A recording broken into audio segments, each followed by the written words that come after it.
साथ संगत जी प्यार से कहना प्रेम बाटे भनोस जी। आज काठमांडू में इस मैदान में सभी सत्संग के लिए, जहाँ सिर्फ नेपाल के ही नहीं देश विदेश से और भी सभी संत पहुँचे हैं, और कितने जो इच्छा रख रहे थे कि इस समागम का हिस्सा बन सके, पर किसी कारणवश आना संभव नहीं हुआ। वो भी आज चाहे इंटरनेट के माध्यम से ये सत्संग का आनंद ले रहे हैं। और वही संदेश आज सत्संग में भी, जो हमेशा से इस दातार, इस निराकार, इस परमात्मा, ये भगवान जो भी नाम से हम संबोधित करें, कि कैसे एक यही सच है, इसके अलावा तो बाकी सब चीज़ें जो पूरे ब्रह्मांड में हैं बदल जाती हैं। कोई अपना समय के साथ साथ किसी का आकार बदल जाएगा, किसी का अस्तित्व खत्म हो जाएगा, किसी में कोई और तरीके से कोई चेंज आएगा। तो सिर्फ और सिर्फ जो हर समय कायम दायम है वो यही परमात्मा, ये निराकार। और इसी निराकार से जुड़ने के लिए ये भक्तों ने आज भी संदेश दिया, और यही संदेश युगों युगों से एक भक्तों ने दिया। किसी भी धर्म ग्रंथ को उठा के देखें, सभी में बात इसी परमात्मा की है कि कैसे एक इंसान का जो मूल एक स्वभाव है वो यही निराकार है। जैसे उदाहरण के तौर पे जब कोई बच्चा पैदा होता है तो उसको कोई ओरिएंटेशन उस तरह नहीं होती, आसपास के वातावरण की कुछ समझ नहीं होती, कोई विचार धारणा नहीं होती। पर धीरे धीरे ये एक समाज से, स्कूल से इत्यादि जिसके संपर्क में आता है, वो कोई ना कोई एक विचार धारणा बन जाती है।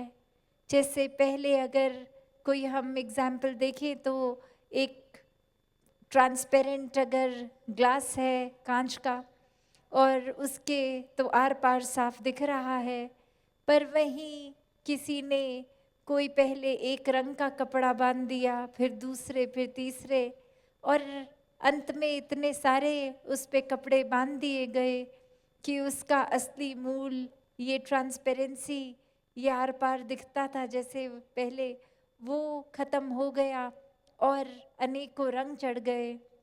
तो ये संसारिक रंग कि कैसे ये परमात्मा जो हर जगह है, ये हर किसी में है, ऐसा ही मूल एक उस बालक के अंदर भी ये असली रूप उसका।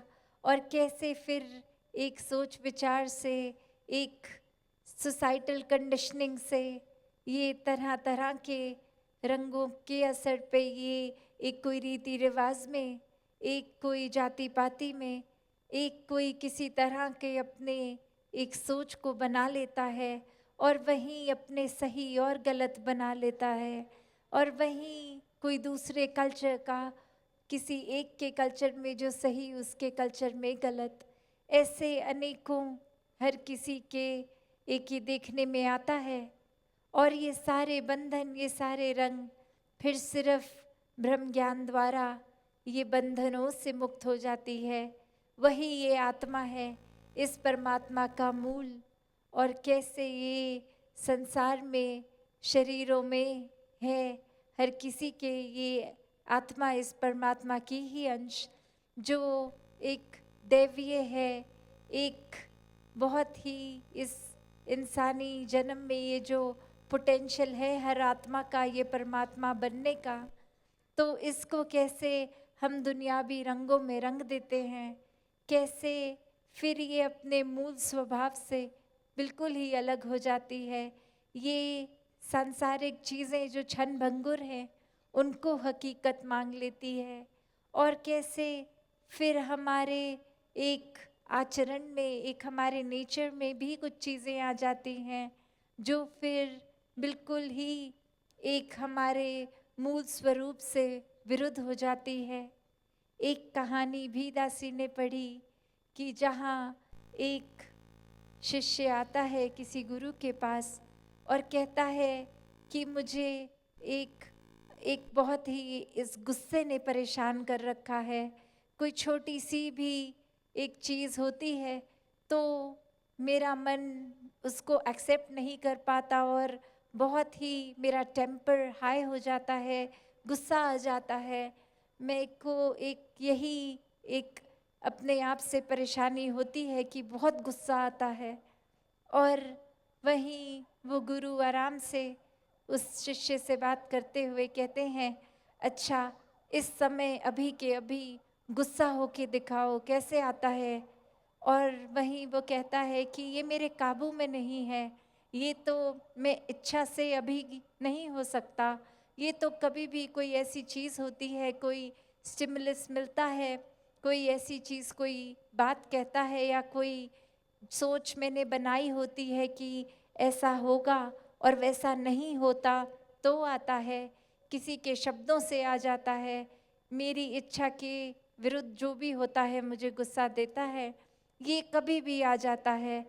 तो फिर से एक बार वो गुरु कहते हैं, ठीक है तो अभी होकर दिखाओ, मुझे गुस्सा होकर दिखाओ। और आगे से वो गुस्सा तो क्या, वो एक मुस्कुराहट ही आ गई कि ऐसे तो नहीं हो पाएगा। और वहीं वो गुरु बात समझाते हैं कि जो भी चीज़ आपका मूल स्वभाव नहीं है वो आप असली में नहीं हो। तो आप अगर बार बार इस चीज़ में जाने की बजाय कि ये चीज़ तंग करती है, ये गुस्सा इस समय आपने बताया, तो उसको जीवन से हटाना है अगर, तो सबसे आसान तरीका कि अपने मूल स्वभाव को ही पकड़ो जो आप नेचुरली हो। और हर कोई नेचुरली, ये शरीर नहीं है, ये स्वभाव नहीं है, ये शरीर तो कुछ सालों की यात्रा तय करने के लिए इस आत्मा को मिला है।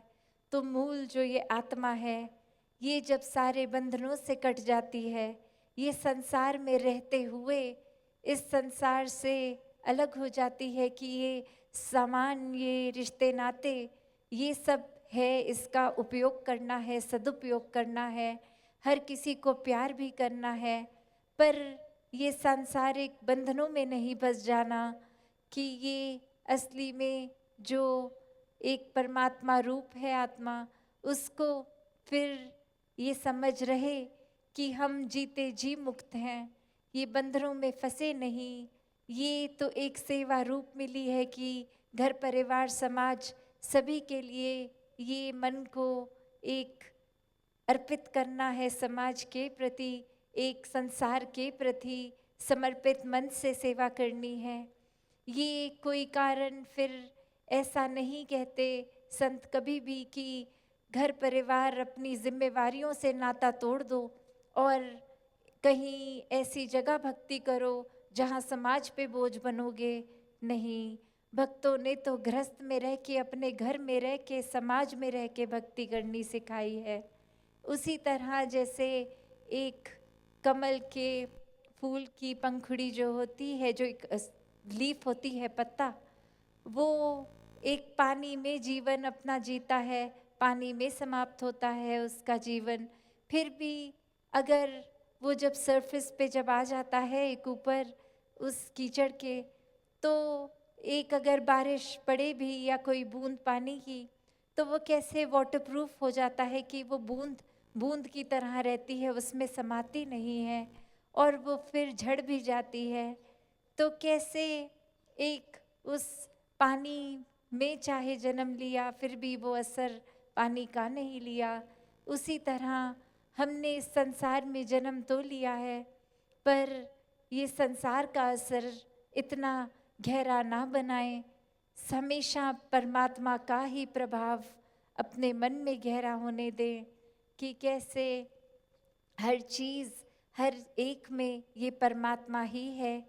किसी को ये नफ़रत करने का इस तरह वजह ना बनाए, कोई कारण अपने मन में अपनी विचारधारणा से ना बनाए कि किसी से नफ़रत हो।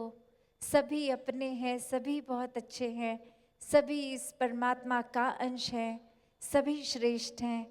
तो ऐसा प्यार ही भक्तों ने करना सिखाया है कि जब पूरी सृष्टि में कण कण में इस परमात्मा के दर्शन करते तो कैसे फिर हर जगह ही ये नज़र आएगा।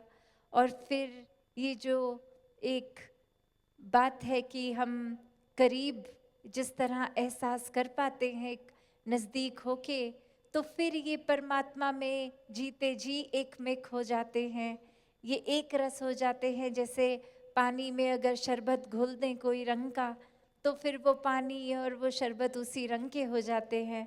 तो वो कोई अलग अब नहीं कर पाएगा उसको, वो एक हो गए हैं। तो वही बात कि फिर ये भक्त और भगवान एक मिक हो जाना, ये आत्मा का परमात्मा से जीते जी भी मिलन है।